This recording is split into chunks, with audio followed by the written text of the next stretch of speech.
ರಾಯಚೂರಿನಲ್ಲಿ ಪತ್ನಿಯು ಗಂಡನನ್ನು ಸೆಲ್ಫಿ ತೆಗೆಯುವ ನೆಪದಲ್ಲಿ ಕೃಷ್ಣಾ ನದಿಗೆ ತಳ್ಳಿರುವ ಘಟನೆ ಬೆಳಕಿಗೆ ಬಂದಿದೆ. ಪತ್ನಿ ಸೆಲ್ಫಿ ತೆಗೆಯುತ್ತೇನೆಂದು ಹೇಳಿ ಗಂಡನನ್ನು ನದಿಗೆ ತಳ್ಳಿದ್ದಾಳೆ. ಕೃಷ್ಣಾ ನದಿಯಲ್ಲಿ ಮಧ್ಯಾಹ್ನದ ವೇಳೆಗೆ ಈ ಘಟನೆ ನಡೆದಿದೆ.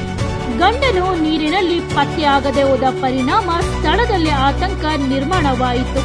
ಸ್ಥಳೀಯರು ಮತ್ತು ವಾಹನ ಸವಾರರು ವ್ಯಕ್ತಿಯನ್ನು ರಕ್ಷಿಸಲು ಧಾವಿಸಿದ್ದರು.